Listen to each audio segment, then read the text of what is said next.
கும்ப ராசிக்குண்டான September மாத பலன்களை பத்தி பார்க்கலாம்.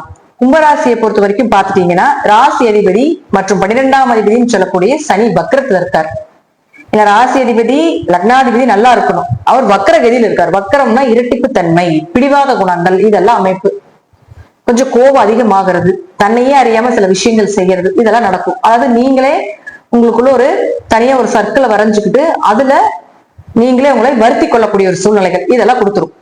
ஏன்னா உங்களுக்கு ஏழரை சனி வேற முடிவுல இருக்கீங்க, அதனால கொஞ்சம் கவனமா இருந்துக்கோங்க. ஜாதக சனி வக்கரமா இருந்தா ஓரளவுக்கு நன்மைகள், சனி வக்கரமாக இல்லை என்றால் கொஞ்சம் கவனமா இருந்துக்கோங்க. எல்லா விஷயத்திலையும் ஒரு முறைக்கு பல முறை யோசிச்சு செய்வது நல்லது. குருவை பொறுத்த வரைக்கும் குரு 5ல இருந்து ராசியை பார்த்துட்டு இருக்கிறார். அதனால குருவை பொறுத்த வரைக்கும் பிரச்சனைகள் கிடையாது. ஏதோ ஒரு வகையில பண வரவு, பொருளாதாரம் இதெல்லாம் ஏற்படுத்தி கொடுத்துரும். அடுத்தது செவ்வாயை பொறுத்த வரைக்கும் 3-10 குடையவர். இப்ப இருக்கக்கூடிய வீடு தான் 8ஆம் வீட்டுல இருக்கார். அப்ப 3-10 குடைய 8 இருக்கும்போது தொழில் வளர்ச்சி கொஞ்சம் குறையும், தொழில பெரிய லாபங்கள் இருக்காது. ஹார்ட் எஃபர்ட் போட்டாலும் மீடியமா போகக்கூடிய ஒரு சூழ்நிலைகள் தான் இருக்கு. ஆனா 13ஆம் தேதிக்கு மேல பாத்துட்டீங்கன்னா உங்களுக்கு 9ஆம் வீட்டுக்கு வந்துடுவார். அப்போ ஓரளவுக்கு நன்மைகள், தொழில் வளர்ச்சி, உங்களுடைய முயற்சிகள் கைகூடி வர்றது, ஏதாவது ஒரு வழியில தொழில் ரீதியாக புதிய நபர்களுடைய சேர்க்கை அல்லது சந்திப்பு, அவர்கள் மூலமாக உங்களுக்கு ஒரு நன்மைகள் கிடைப்பது, இதெல்லாம் ஏற்படுத்தி கொடுத்து விடுவார். அடுத்தது சுக்கிரன் பொறுத்த வரைக்கும் 4-9 குடையவராகி உங்களுடைய ராசிக்கு 6ஆம் வீட்டுல 14ஆம் தேதி வரைக்கும் இருக்கார். 4-9 குடையவர் உங்களுக்கு 6ஆம் வீட்டுல இருந்தா கொஞ்சம் கடன் வாங்க வேண்டியது, நோய் சம்பந்தப்பட்ட விஷயங்கள், கடன் சார்ந்த ஒரு மன உளைச்சல், இதெல்லாம் கொடுப்பார். கடன் அடைக்க வேண்டிய சூழ்நிலைகள், அல்லது வேலை சரியா செய்ய முடியல, வேலையாட்கள் மூலமா பிரச்சனை இருக்கிறது, வேலையே இல்ல, அங்க ஒரு நிம்மதியே இல்ல, அதே போல தாய் தந்தையினுடைய ஆரோக்கியம் சரியில்லாம போகிறது, இதெல்லாம் கொடுத்துரும். உயர்கல்வி படிக்க முடியல அப்படிங்கறது எல்லாமே இந்த 14ஆம் தேதி வரைக்கும் கொடுக்கும். இந்த 14ஆம் தேதிக்கு மேலேயே கேதுவோட சேருது. அப்ப என்ன ஆகும்னா இதுல இன்னும் கொஞ்சம் கவனமா இருந்துக்கோங்க. பரவாயில்ல, நடக்கிறது நடக்கட்டும். இந்த சுக்கிரன் இங்கிருந்து 8ஆம் வீட்டுக்கு வர வரைக்கும் கொஞ்சம் கவனமா இருந்துக்கோங்க. கும்பத்துக்கு உண்டான பலன்.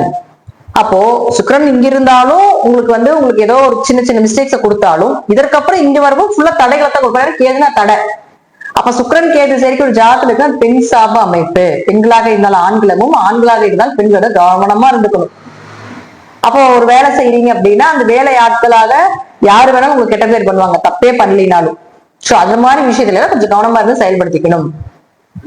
அடுத்தது பாருங்க, அதுவே உங்களுக்கு தாய் தந்தையராக இருக்கிறதுனாலையும் 4ங்கிறது தாய், 9ங்கிறது தந்தை, அவங்களுடைய ஆரோக்கியத்துல கொஞ்சம் கவனமா இருக்கணும். அவங்களுக்குள்ள ஒரு மனக்கசப்புகள் ஏற்படும்.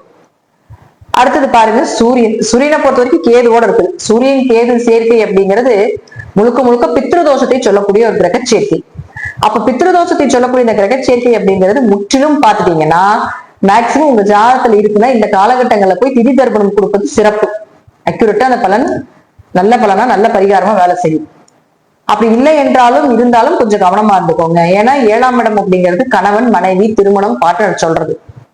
அப்ப 15ஆம் தேதிக்கு மேலதான் சூரியன் உங்களுக்கு 8ஆம் வீட்டுக்கு வரார். கேதுவோடு இருக்கிற வரைக்கும் கணவன் மனைவிக்குள்ள பிரச்சனை, கருத்து வேறுபாடுகள், திருமணம் சார்ந்த விஷயங்கள் கை கூடாம இருக்கிறது, இதெல்லாம் ஏற்படுத்தி கொடுப்பார். அதுக்கப்புறம் 8ஆம் வீட்டுக்கு வரும்போது தடையை விட கொஞ்சம் நல்லா இருக்கும். அப்படி அது அந்த கேதுவோடு இருக்கிறத விட இங்க இருக்கக்கூடிய ஒரு பலன் நல்ல பலனை கொடுக்கும் அப்படிங்கிறது அமைப்பு. அடுத்தது புதனை பொறுத்த வரைக்கும் 5 மற்றும் 8 குடையவர். அப்ப 5 மற்றும் 8ஆம் அதிபதியான புதன் இப்ப இருக்கக்கூடிய வீடு அதே கேதுவோடு இருக்குது. அப்ப குழந்தைகள்னால கொஞ்சம் மனக்கசப்புகள், தேவையில்லாத ஒரு பழிபாவங்கள், அவமானங்கள், மனவேதனைகள், குழந்தைங்க சொன்னபடி கேட்க மாட்டேங்கிறாங்க, குழந்தைங்க கோயிலுக்கு போக முடியல, குடும்ப ஒற்றுமை கொஞ்சம் குறைவா இருக்கிறது, இது எல்லாமே 15ஆம் தேதி வரைக்கும் நடக்கும். அதற்குள்ள 8ஆம் வீட்டுக்கு வந்துடும். அப்ப இது எல்லாமே ஓரளவுக்கு ஒரு 50% குறைக்கப்படும். ஓரளவுக்கு நன்மைகளை கொடுக்கும். ஏன்னா அங்க ஆட்சி உச்சம் பலம் பெறுகிறார். அதனால ஓரளவுக்கு நன்மைகளை கொடுக்கும். இந்த எல்லாமே இந்த புதன் 8ல் இருக்கும்பொழுது நடக்கும். கண்டிப்பா மேக்சிமம் கும்பத்துக்கு 7.5 சனி நடக்கிறதுனாலையும் இந்த நேர காலங்கள் எல்லாமே கொஞ்சம் கும்பத்துக்கு இந்த மாதம் கொஞ்சம் பார்த்து கவனமா செயல்படுத்தி கொள்ளுங்கள். ஏன்னா எல்லா கிரகங்களுமே பாத்தீங்கன்னா உங்களுக்கு நல்ல நல்ல கிரகம் எல்லாம் கேதுவோட ஜாயிண்ட் ஆயிடுச்சு. அதே போல பாத்துட்டீங்கன்னா கேது விடுவிச்சுன்னு அது உங்களுக்கு 8ஆம் இடமா வந்துருச்சு. அதனால முற்பகுதியில கொஞ்சம் பிரச்சனைகள் கொடுத்தாலும் பிற்பகுதியில கொஞ்சம் ஓரளவுக்கு ரிலீஃப் கொடுக்கக்கூடிய அமைப்பை ஏற்படுத்தி கொடுப்பார். கும்பம் தைரியமாக இருந்து இறைவனை சரணடையும் போது பெரிய மாற்றத்திலிருந்து தப்பித்துக் கொள்ளலாம்.